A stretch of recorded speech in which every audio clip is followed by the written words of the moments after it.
My history is pageantry. So how does a pageant girl end up in wrestling? I was supposed to meet Booker. I toured with James Brown for 3.5 years. I transitioned from James Brown to the Nitro Girls. Dancing was something you were always passionate about. Dancing is my first love. Wrestlemania 22, you kiss a mouthful of worms. When I got backstage and saw all this worm juice on my mouth, I lost it. Being inducted into the WWE Hall of Fame. Starting out as a Nitro girl and being a valet, backstage interviewer, a little bit of wrestling, Queen Sharmell, and to train the next generation. I know I put my time in. I've wanted to do this for a long time. The Queen. The Queen is in the house. I am in the house. What a shirt, too. Look yes, my Hall of Fame shirt. That's great. And look at these shoes. So, I love shoes. Clearly. I love shoes. And anything that has any type of hardware or whatever, yeah. If you kicked somebody, they would be hurting. It's going to hurt. Yeah, they would be hurting. I figured I'd bring some decent shoes, but look at those things. Those are fly. I love those. Thank you. They're love those. I'm not a sneaker person until about the last 6 months. Okay. And then I was like, if you're going to wear something on your feet, that should be something that people, can notice and go. You got to have some pizzazz to your footwear. A little bit of pizzazz. Look where we are. Look what you guys have built here with Reality of Wrestling. This is incredible. This is our home. Thank you. Yeah, thank you. There's no one else that's doing it like this. Yeah, Booker and I like to go above and beyond. So, yeah. What was the idea for this? Because not only is this an independent wrestling promotion, this is also a wrestling school as well. But again, nobody else is doing it like this. Well, we really wanted to give our students the chance to feel like they're in the big leagues. And so this is practice for them to get to that level. That's why we wanted to pull out all the stops, make it as big and, all the smoke and mirrors as we possibly could have. That was the goal, and we're well on our way. We still have a few more things we want to do, but yeah, it's shaping up pretty well. Was this design modeled after the PC? Yes. So since Booker's there every week with NXT and PC, he said, this is the program. Yeah. They have it down. So let's just kind of model that. And so when our students graduate to that level, they'll feel right at home. And you've got a lot of NXT people that are coming through here, too. Every show, you've got someone who people recognize from NXT, and they're like, oh, wow, they're here, and I can see them in person. Absolutely. So it's great for the fans, obviously, because they get to see the superstars that they watch on television. They get to see them up close and personal. And then it's great for our students because they get to work somebody who's there at the next level. So it's a good rub for them. So how does James Brown tie into your wrestling journey? Oh, goodness. Yeah. So I toured with James Brown for 3.5 years. That's that was wild. An amazing experience. Wouldn't trade that for the world. But we were on the tour bus one day, headed probably from New York to LA, something like that. But the guys on the tour bus were watching wrestling. They were watching Monday Night Nitro.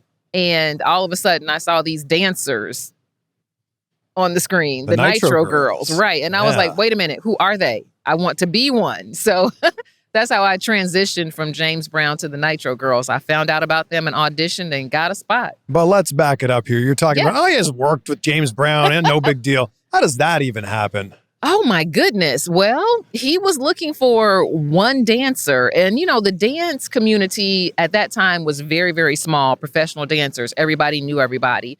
And I was friends with Isaac Hayes' daughter, Heather Hayes, and she has an amazing voice, just like her father, who was a legend in the music industry. And she called and said, hey, James Brown is looking for another dancer. You think you can come to Augusta? So I went to Augusta, Heather and I, in his office, and they were just like, let's do a routine. And I got the job from that. Wow. So dancing was always in your blood. It's something you were always passionate about. Dancing is my first love. Yes. Love to dance. Where did that begin?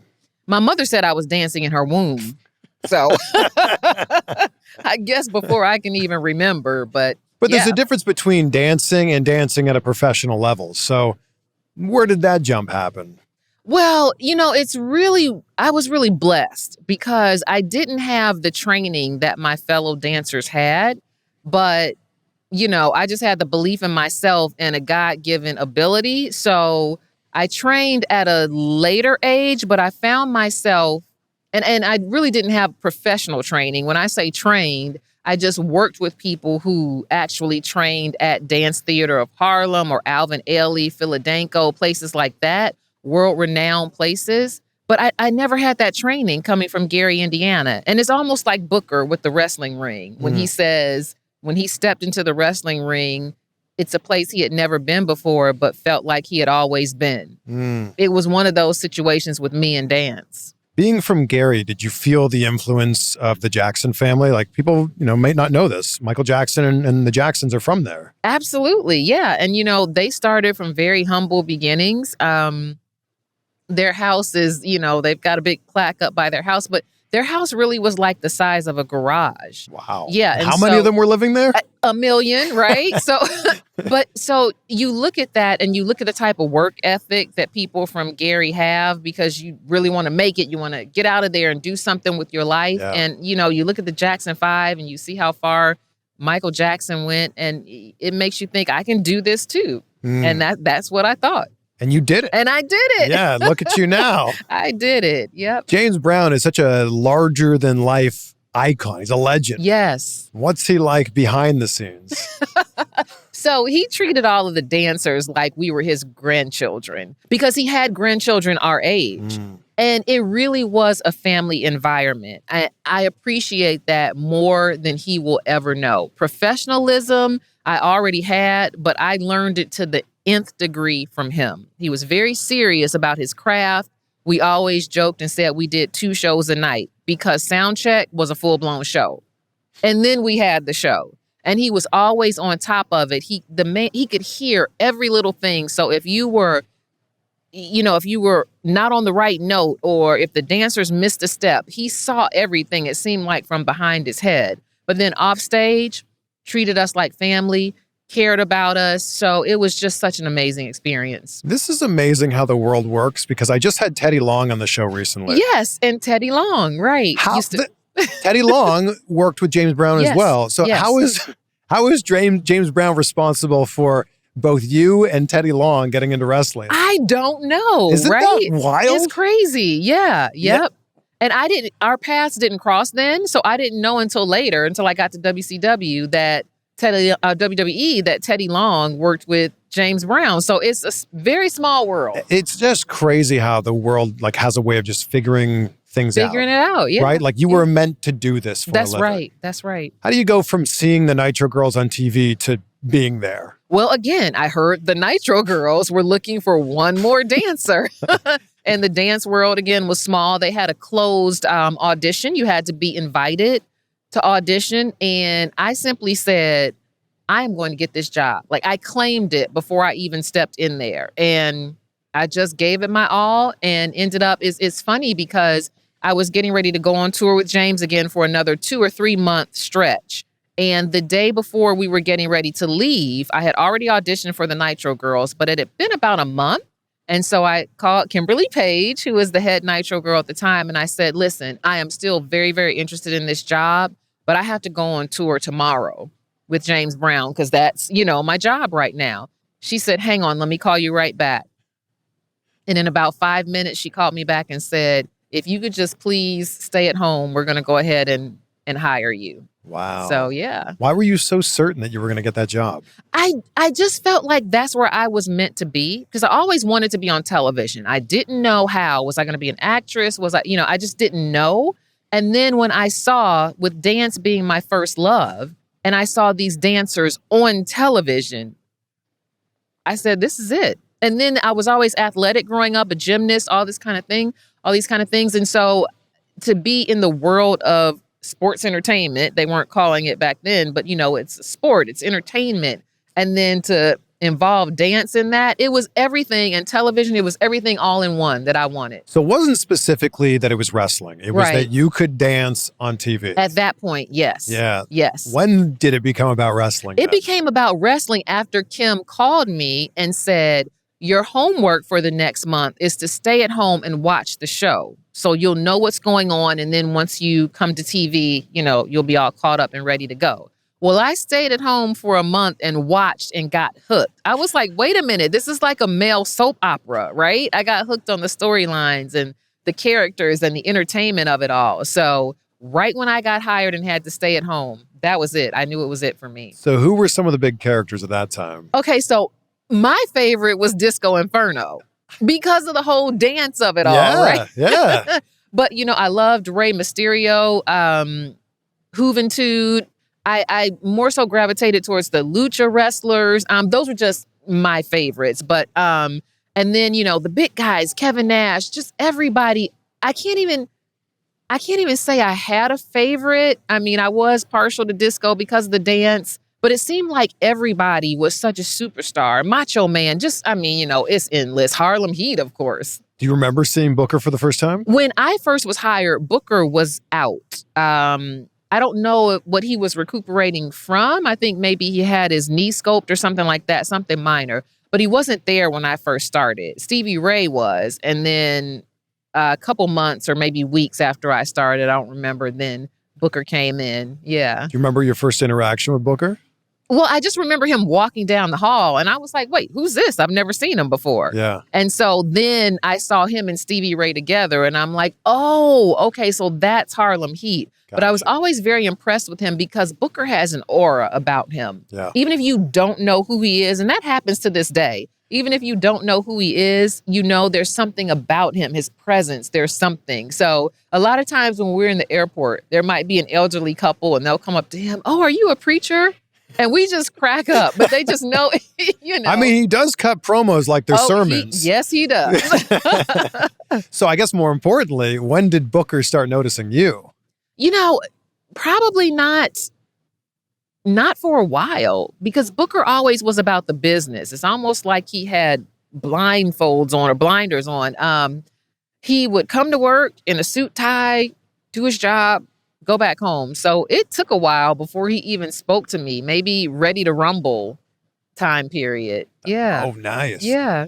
Quick time out here. Blue Chew has sponsored this episode and they're giving you the first month for free when you use the code CVV at BlueChew.com. You just have to pay $5 for shipping. Blue Chew is a unique online service that delivers the same active ingredients as Viagra, Cialis, and Levitra, but at a fraction of the cost and in chewable form. All you have to do is sign up at BlueChew.com. The process is so simple. Consult with one of their licensed medical providers, and once you're approved, you'll receive your prescription within days. The best part is it's all done online, so there's no doctor's visits, there's no awkward conversations, no waiting in line at the pharmacy. This is delivered right to your door so you can turn up the heat in the bedroom. Oh yeah. Blue Chew wants to help you chew it and do it. Like I said before, the first month is free. You just have to pay $5 for shipping when you go to BlueChew.com and enter the code CVV. That's right, your first month is free at BlueChew.com. When you use that code CVV, you just have to pay $5 for shipping. Big thank you to Blue Chew for sponsoring the episode. Being around wrestling that much for you, did you start to get the itch of like, maybe I could do this?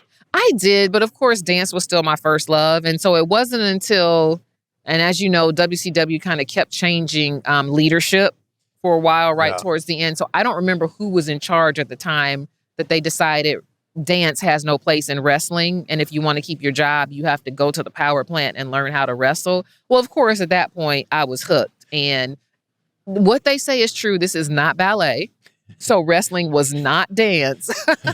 But, I gave it my all. I just enjoyed being a valet much more. Do you remember taking your first bump in the ring? I do, because the next morning I could not move. I couldn't even get up out of bed. It's like I was stuck.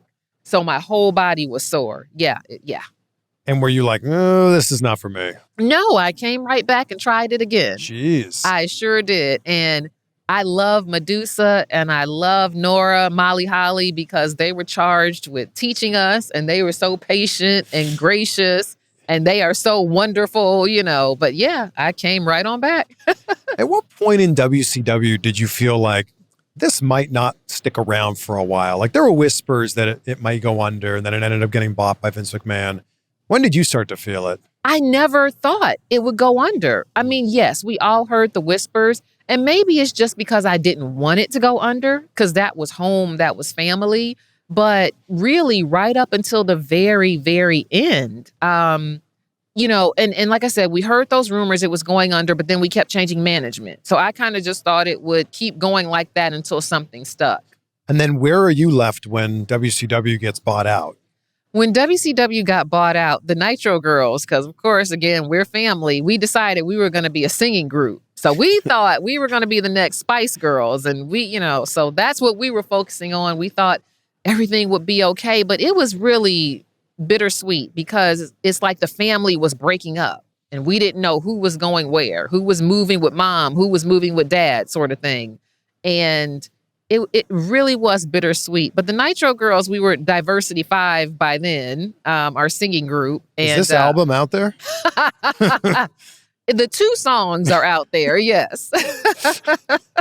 What do we think of them? Oh, my gosh. We were dreamers. I'll just say that. We were dreamers. That was also the time, though. It was boy bands. It was, like you said, Spice Girls. Mm-hmm. I mean, it feels like there was a precedent there. It could have worked. Yeah, it could have worked. It could have worked. Did the Nitro Girls then, was there a conversation from WWE of like, all right, we're going to bring you guys in. We're bringing in all these other WCW talent? No, not to my knowledge now. They didn't talk to us as a group. I mean, I eventually got hired and sent to OVW, but it really was a one-on-one thing, but nothing about the group, which I thought was sad because I thought the Nitro Girls really made a huge impact in wrestling. How did you get hired and then sent to OVW? I kept calling. Bruce Pritchard. Hey, you got anything for me, Bruce? Nope. Bruce, got anything for me? Nope. So just persistence. I always believed in myself, always thought I could, and I just stayed ready. So I didn't have to get ready. And then one day, Bruce was probably sick of me. So he was like, oh my gosh, yeah, power plant. There you go. You were part of the power plant. Sorry, OVW. So you want to move to Louisville? You're moving to Louisville. Yeah, that's right. You were part of the OVW class of 2002, the legendary class of 2002. We had some amazing people in that class. It's Brock Lesnar. It's Dave Bautista, John Cena, Shelton Benjamin, Victoria. Am I missing out on anyone here? Jazz was there as well. Yeah. Nick you were Dinsmore. there? Yeah. I was. Yeah. Yeah. That's a lot of talent. Randy Orton. Yeah, Randy Orton. Yeah. Yes, I can't believe I forgot. I'm going to get just wrecked in the comments for that one. What a legendary class that was. Absolutely. What did you learn at OVW? One person who stands out to me at OVW was John Cena, because back then he was called a prototype. Yeah. And just in every way, that's what he was. He was all about his business. So he was the prototype of what you want to be if you want to be successful in this industry. And then go look at the career that he went on and had. But again, it just enhanced my professionalism. I learned that if you want to stay in this business, there are other things that you can do besides wrestling. So I was blessed to be able to be in the presence of Jim Cornette. That man can cut a promo like nobody's business. So to just be under his tutelage, that was worth its weight in gold. How many matches did you have there? Not very many. I was part of the Suicide Blondes. That was Edge and Christian, right? Wasn't it? No? No. They were called that years before, I guess. Yeah. So, but this was just an OVW group. And then once Jazz finally came in, I had maybe 1 or 2 matches at that point before I blew out my ACL. In a match? No. So I was running drills with none other than my baby brother, Shelton Benjamin. And Shelton is so fast. Yeah. So I was leapfrogging over him. And before I knew it, I didn't know where he was because he had already run underneath, and I just landed funny. Yeah. And totally my fault, all my fault. But I just landed funny and tore everything in my knee. So luckily, I still knew how to talk on the microphone. Yeah. And that's how, even while I was still healing, I got brought up to be a backstage interviewer at WWF at the time. So your wrestling career at that point was pretty much over. Yeah. But you had other avenues to pursue. Right. Yeah. How do you then go from being aware of who Booker is to, really noticing him and going on your first date? Well, oh, geez. So when I really, really noticed Booker was Ready to Rumble. And because I really didn't know him, even though, we'd see each other every Monday. But at Ready to Rumble, being on set, and he drove by and he was blasting Tupac. And I tell this story all the time, but I just never knew he listened to Tupac. Don't ask me what it is about that moment, but I thought he would listen to classical music or, something like that. But he was blasting Tupac. So then I think we just started a conversation around music. He loves music. I love music because, you dance to music, right? So we started a conversation there. But when WCW was bought out by WWF, and then I was home because I wasn't hired initially, Booker went straight there. But I was like, wait a minute, I kind of missed this guy, So then we ended up talking on the phone. I don't remember what our first date was, but I just knew I missed him and just wanted to be around him. So it progressed from there. Yeah. Who made the first move there? Who realized, this is more than just someone I see at work? I don't know. Geez, we're talking like 20 years ago.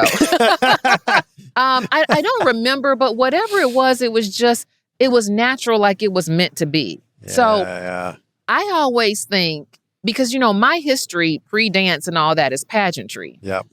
And so Miss Black America.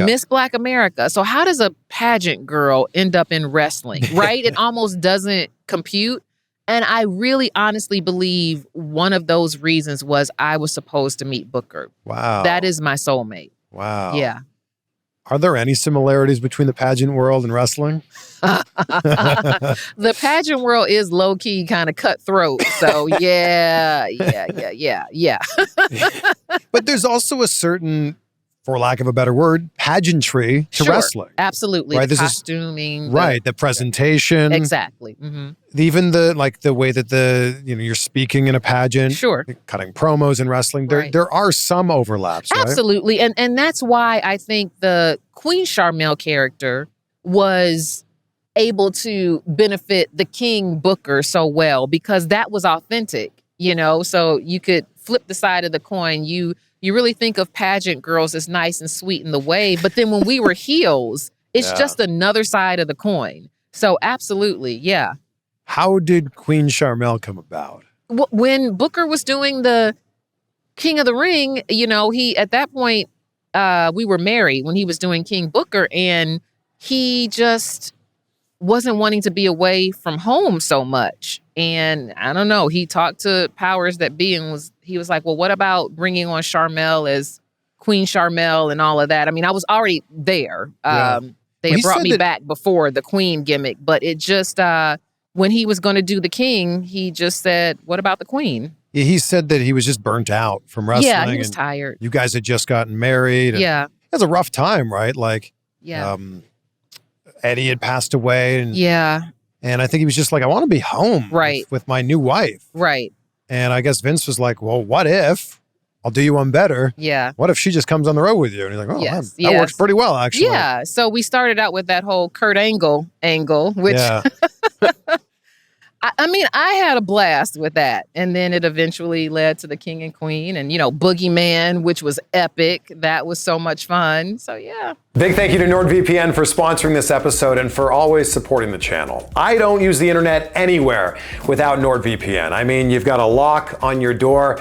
You should protect yourself when you're online too. Public Wi-Fi is notorious for being a spot where hackers like to hang out to try to steal your data. NordVPN protects you on there, and I love how easy it is to use, whether that's on your phone, your tablet, or your laptop. And you can change your virtual location with just one click and access content that's not available where you live. You can also use it to get pay-per-views for a fraction of the cost. So head to nordvpn.com/CVV to get yourself protected and to save yourself some money. Look at this deal they have going on right now. Less than $3 a month will get you covered, and you get 4 extra months for free. That's nordvpn.com/CVV. nordvpn.com/CVV. What was the original pitch for the Kurt Angle? Because for people that don't remember this, Kurt Angle stalking you. Kurt was stalking me. And I don't know, because I was so new at that time, I don't even know. It's just like, they were like, okay, here's what you're doing. Like, okay. I don't know who came up with any of that, but, I thought it was brilliant. Everybody's real touchy right now, this day and age. But it didn't bother me. I thought it was great. It was an interesting storyline. It was interesting, yeah. Yeah. But I don't know if you could get away with that in this day and age. Everybody's, it's like, no, you can't do that. So I don't think it would. It wouldn't fly. It wouldn't fly but now. because I knew it was acting. You know what I mean? Of course. Now there are some serious situations out there that are like that, and I don't condone that at all. But when it was acting, it was okay for me. Yeah. That's just me. Queen Sharmell was fantastic. Thank you. Thank you. Like as good as King Booker was, Queen Sharmell was equally as good. Thank you. And you raised him up a lot and he raised you up a lot. It felt like it was lightning in a bottle from the first second you guys were together on screen. Yes. Yeah. Because it was natural and it was real. So it just worked. It just worked and it was so much fun. One of my favorite backstage promos is John Cena talking to you and Booker. And he's going, I want just one night with the Queen. Yeah. And Booker's like, what are you talking? Of course that's not going to happen. And he's like, I'll take care of this. You go out of the room, I'll take care of this. And then when you leave, he's like, so one night with the Queen? Yeah. Yeah, okay, yeah, sure. You probably work something out. I feel like you guys were just having so much fun. We were. It was fun. You know, it was entertaining. We got to be silly. It was a magical time. It was. King of the Ring works best when people lean into like the kind of goofiness of it. Right. You're wearing the crown. You've got the cape or whatever that would be called. You lean into the silliness of like, you're a king now. Yes. Here's my queen. That's when it works best. And I don't think anybody's done it better than King Booker. Well, I appreciate that. I don't want to be biased, but I think the same. It's true. Yeah. Yeah. What are some of your favorite moments as part of that run? Again, definitely Boogeyman. Let's talk about it. WrestleMania 22. Yeah. You kiss a mouthful of worms. And I'm terrified of worms. I'm terrified of worms. So I had to go into a trance-like mode, but does he give you any sort of like, does he talk you through like it's not that bad, it's going to be okay? No, other than come on, sis, you can do this. Come on, sis. That's about it. Like, is he holding one worm and going, look, they're not so bad? No, because I didn't want to see anything ahead of time. I was just like, cameras rolling, let's get it done. The way Boogeyman puts a fistful of worms in his mouth, it's unbelievable. Don't know how he does it. I do not know how he does it, but hey, more power to him. So when you've got he kisses you and you've now got a mouthful of worms, that reaction we're seeing is genuine. Genuine, right. Yes. Yeah.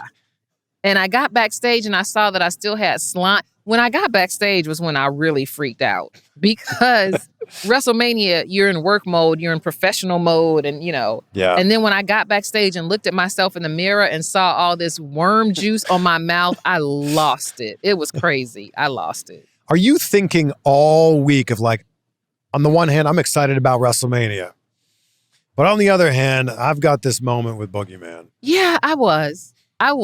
And I didn't know how I was going to get through it, but we just went out there and worked. We made it happen. The thing about being King of the Ring, Queen of the Ring, is you can only do it until there's the next King of the Ring. Yes. So you're on this great run, but you know it's got to come to an end.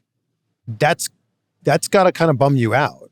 It did. But the thing is, Booker and I always wanted to do the best that we possibly could do so that we'd always be remembered, right? Because you always remember Macho Man, you remember the pinky and him twirling around and all of that. So we wanted to be remembered so that anytime the next King of the Ring or if there was another, queen, that they would always say, oh yeah, but King Booker and Queen Sharmell, as well, right? So we'd always be in the conversation. We wanted to do a good enough job. Even to this day, like King of the Ring was just recently. Right. People still talk about King Booker and Queen Sharmell. Then we did our job.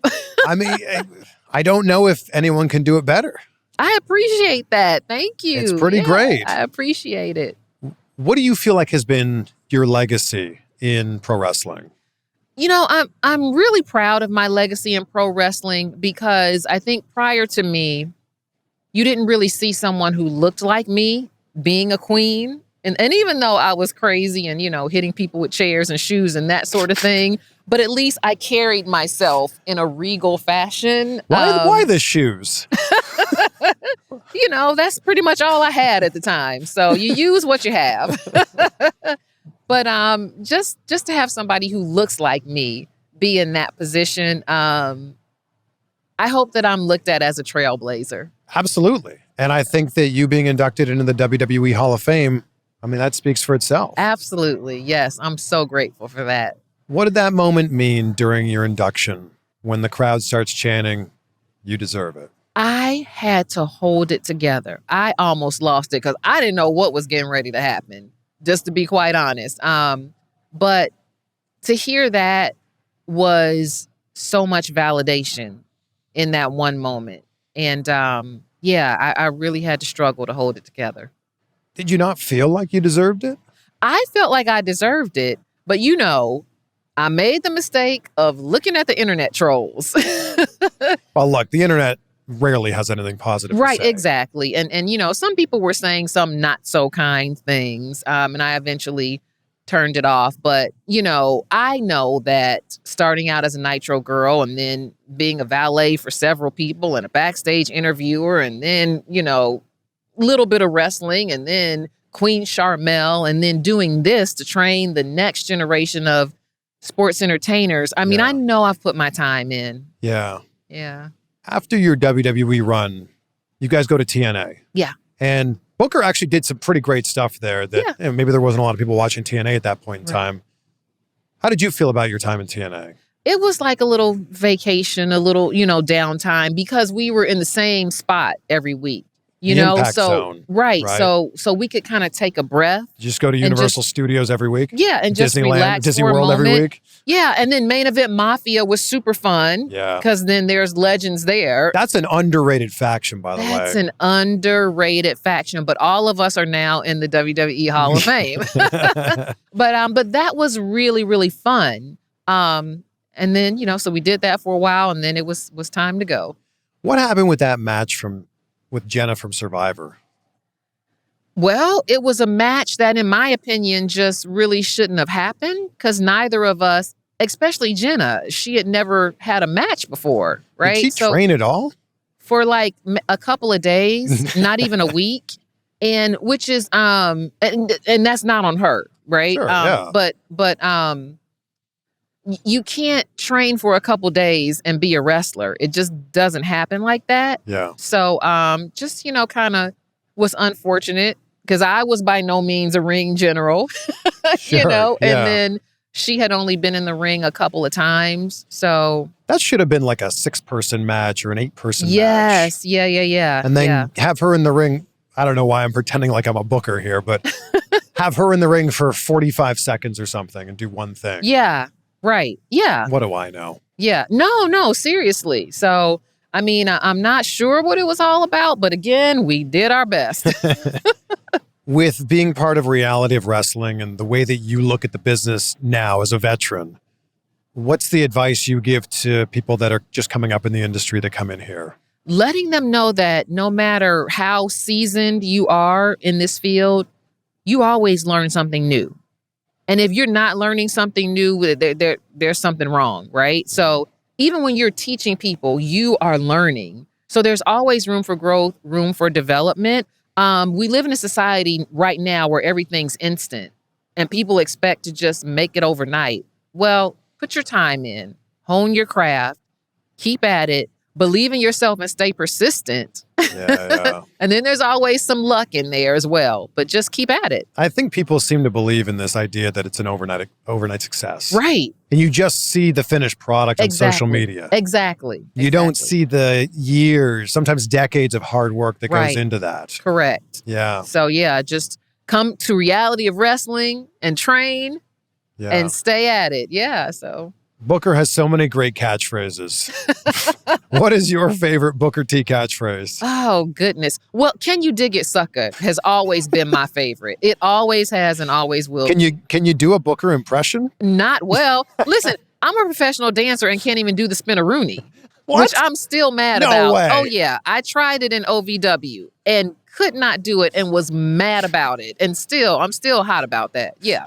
Now, can you dig that? Yeah, you do it better than I Not do. really. If you do this, you can say anything.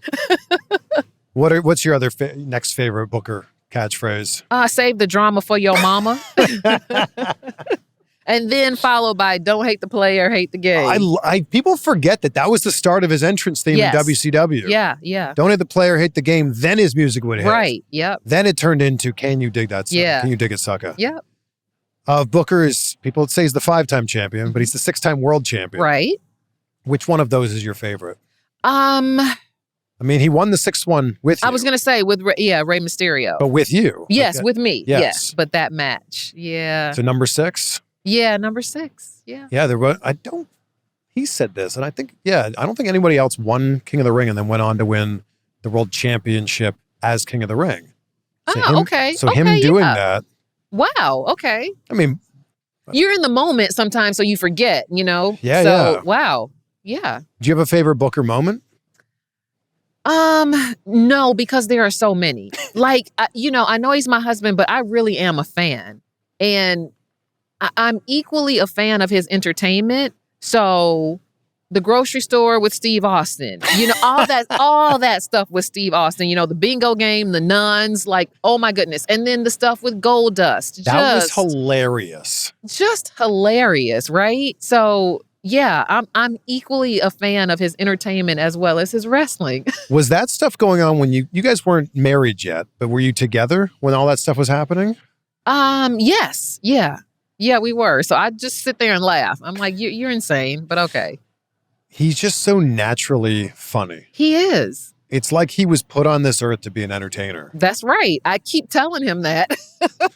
And I feel the same way about you. Well, thank you. Yeah. Like you were put on this earth perhaps to be a dancer, also perhaps to meet your soulmate. Yeah. But like that was your destiny and you're living it. Yes. Yeah. And it's amazing. I'm still out there auditioning, doing a few shows every now and then. My main role right now is mommy. So, 13-year-old twins, and that's fun. But yeah, so I'm still out there entertaining. I love it. It's what I love. Are the twins going to be wrestlers one day? I think my daughter might. My son, I'm not quite sure what he's interested in. He's leaning more towards basketball. But my daughter is a natural in the ring. Yeah. What's the scariest moment you ever had in the ring? Scariest moment I ever had in the ring was my first match. Because again, like I said, it almost was like one day we were Nitro Girls and the next day we were at the power plant. Yeah. And my first match happened very quickly, and it was against Tammy. And Tammy, I believe, was just, again, so many years ago. She may have just been coming from WWF over to WCW. Her and Chris came over to WCW. So I didn't really know her, you know what I mean? Because she was just getting there. And so I'm already green as green can be. Yeah. And I'm wrestling somebody I don't know. I didn't know what to expect. And that was my scariest moment in the ring, because I felt like I was a deer in headlights. I don't think I've even watched that match, but just the unknown was really scary for me. You haven't aged at all. Oh my gosh, thank you. It's true. Because I feel like I've aged 10 years today alone. Tell us your secrets. I don't have any. You and Book still look so good. I think it's because we surround ourselves by these wrestlers, I mean, it's what we love, it's what we do, and we're still staying relevant and active in the business through training the next generation. So they keep us young. I really think that's what it is. You guys don't need to be doing this. And I think it's great that you are. Yeah. Why do you think you guys want to still be part of wrestling in this way? We absolutely love it. I mean, plain and simple, we absolutely love this business. And for us to be able to be a part of helping it continue in whatever small way we can by having Reality of Wrestling and training some kids to be ready to be the next John Cena, the next Booker T. I mean,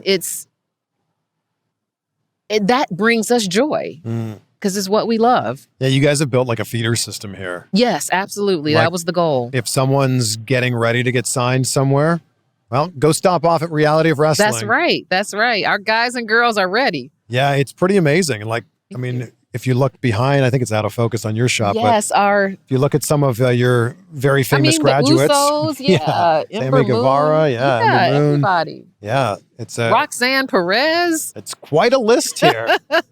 And then you've got a whole bunch of people now that are going to be the next class. Oh, they're ready. Yeah. They're ready. Amazing. I've always supported women in wrestling in whatever, role they're in. But just for wrestling in particular, Promise Braxton, Gigi, we have some amazing females coming through here.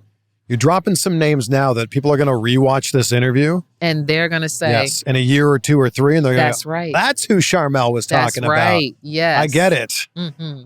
Who's Booker when the cameras are off? The same as when the cameras are on. With Booker, it has always been what you see is what you get. Now, sometimes if you don't know him, he may seem quiet. But all that stuff you see in the grocery store scene with Steve Austin and all of that, that's him. Just silly. He's just so naturally funny. He's animated. Yes. Yeah, he's larger than life. So, yes, that is him. And you are as well. Oh, well, thanks. It's a natural fit, I feel like. Yeah. It's just so great to be able to spend some time with you and be able to hear some of these stories. So thank you for this. Thank you. Thank you. Thank you for welcoming. Down. Yeah. Of course. Thank you for welcoming me into your ring. Absolutely. I'm going to be doing a segment here tomorrow night. That's right. I'm excited. I'm a little nervous, but I'm excited. Don't be. This is family. You're home. Been a while since I guess I've been in the ring about maybe a year ago. So yeah. Well, anything could happen here, so we'll see. Look, I end every interview talking about gratitude because it's such an important part of my life. Yes. I wake up every day and I say out loud 3 things I'm grateful for. Mm-hmm. I do it before I go to bed as well. Mm-hmm. And that's how I end every interview. So, Sharmell, what are 3 things you're grateful for? I am grateful that God loves me and my family. I am grateful that Booker chose me. And I am grateful for this wonderful life and amazing experiences that I have had and will continue to have. That's great. Thank you so much. Thank you.